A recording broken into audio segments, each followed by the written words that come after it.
Саламатсыздарбы? Sokol Media YouTube kanalının görüşçülөрү азыркы учурда жол эрежесин бускандардын саны көбөйүүдө. Ошол жол эрежесин бускандарга карата айып пулдун өскөнү туурабы же туура эмеспи? Коомчулуктун пикирин сиздер менен чогуу билебиз. Саламатсызбы? Азыркы учурда жол эрежесин бускандарга айып пулдун саны өстү. Ошого кандай карайсыз? Туура элеби негизи? Туура эле.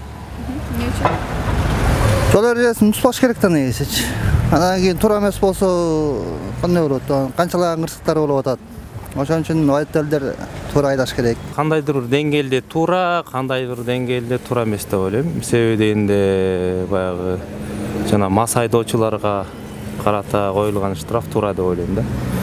Анан жана 3 эреже, 3 жол бузулса эмне деп чыкты? Сынак тапшырат деп атат эми аны.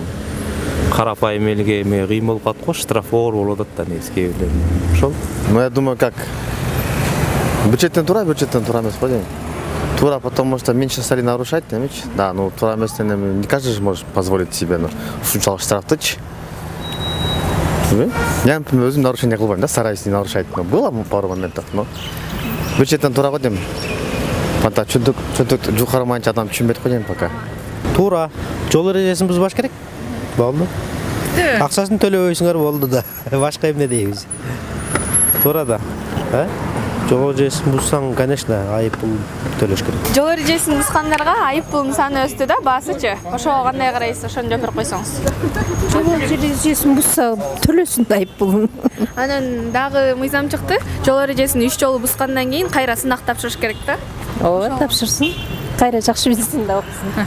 Айып пул жакшы эле. Ошондо айып пул өскөн соң эми кичине андай-мындайларды азайтса болмок. Бирок жакшы эле болду деген ойдомун. Анткени Кыргызстанда акыркы убакытта байланыштуу жол кырсыгынан көп адамдар кайтыш болуп кетти, өтүп кетти. Бирок ошол азыркы эмени көбөйткөнгө жараша салыктарды да азайтса болмок. Негизи оюм жакшы, что айдоочулар дагы ойлонот, кырсык кылбай айдайт болсо керек деген ойдобуз. Анан дагы кийинки суроом бул ошо жол эрежесин бускандарга 3 жолу бускандан кийин кайра сынак кайра тапшырыш керек да. Ошол туура деп ойлойсузбу? Албетте туура. Анткени азыр баардыгы эле унутчаак болуп атат, акчанын күчү менен болуп атат. Кайра окуса, может, жакшы польза болуп калат. Бир жолу анча эмес, 2 жол андан да жакшы деп атпайбы? Туура да. Туура эле, туура карайм. Штрафтар көбөйгөн сайын коопсуздукту сактап калышат, Ооба да, туура эле, эң туура. Көбүнчө ичкендерге жакшы туура болот. Анан ошо 3 жолу коопсуздукту бусканда кайра сынак тапшырыш керек дейт да. Ошого кандай карайсыз? Ошо 3 жол бусканды бербей эле койсо дейм да. Неге? Болду дема. Бузат да барыр. Бирчи туура эле. Эмнеден башка жол эрежесин бузган негизи мага жакпайт. Көргөн жерде секирип, светофор күтүпса өтүп кетишет. Ошол жер туура эмес, мага жакпайт. Так туура эле. Айып пул көбөйгөн туура эле. Айып пул ошо туптара. Жол эрежесин бускандар 3 жолу бузса, ошол кайра сынак тапшырат дейт да. Ошого кандай карайсыз? Ошол жагын укпаптырмын ошол жерин. Сынак тапшырганда эмнеси бар? Жол кирени оңой эле. Кайра тапшырат. Оңой эле го ошол билгендергечи. Билбегендерге кыйын болуп калат. Жол эрежесин грубо бускандарга туура эле. Встречага чыккандарга манча-манчасын баарын көтөргөн болбойт да. Карапайым элдинде чөнтөгүн ойлош керек. Грубо бускандарды көбөйткөн туура эле. Айрыкча жана мас абалындагылар. Буларды штраф көбөйтпөй, праваны кесип койгон жакшы да. Ошол 3 жолу жол эрежесин бускандан кийин аны кайра сынак тапшырат деп да мыйзам чыкты. Ошого кандай карайсыз? Эми ал сынакты азыр кереги деле жок болчу да.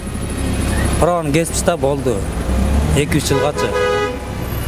Башканын праваны деле азыр карапайым элдин балдары азыр права алыш кыйын болуп калды, ала албай калды. Наоборот, праваны алганга жеңилдетип берсе болмок. Мен каршы эмесмин, бирок бир аз туруп алып кайра алыш керек да. Элдин чөнтөгүгө зыян болот го, анан тартипсиздер тартипке келип калат. Ошол жагы койгону туура эле. Туура эле го деп ойлойм. Неге? Штраф кылгандардын суммасы көбөйгөндөн айынан ойлойм жол эрежесин бузуучулар азаят. Да. Айып пулдун жогорулаганы менимче туура эле деп ойлойм. Анткени азыркы учурда өзүңүздөр көргөндөй жол кырсыктары аябай көп болуп атат. Ошон үчүн айып пулдун жогорулашы кандайдыр бир деңгээлде ошолордун санын азайтат деп ойлойм да. Ошон үчүн айып пулдун жогорулашы туура эле нерсе. Эң сонунан ошо 3 жолу эреже бускандан кийин кайра экзамен тапшырат деп атат. Ошого кандай карайсыз? Бул дагы туура эле, анткени бул бардык эреже бузгандарга эмес, айрым эреже бузууларга карата одоно түрдө бузганда ошондой кайра тапшырмай болду 3 жол бузгандан кийин. Бул дагы туура эле нерсе. Машина көп болсо өтсө штраф төлөш. Анан 3 жол жол эрежесин бузганда кайра экзамен тапшырып права алат экен да, ошого кандай карайсыз? Канча 1 жылдын ичинде же постоянно болсо 3 жолу, мисалы 3 жол бузганда ал туура эмес, бузулат, адашат кебилер. Эми ал жол коопсуздугу боюнча жаңы эрежелер кирген. 8 күн ичинде өткөн жылга салыштырмалуу жол кырсыгы 12%га кыскарды. 2023 жылдын 8 мартынан ушул күнгө чейин өлкө боюнча жол кырсыгынан 188 адам жабыркаса, өткөн жылы бул аралыкта 213 адам жабыркаган. Көрсөткүч 12%га азайган. Ошондуктан киргизилген эрежеге баш ийип, ичип алып унаа башкарбай, каршы тилкеге чыкпай, адам өмүрүн сактап унаа башкаралы.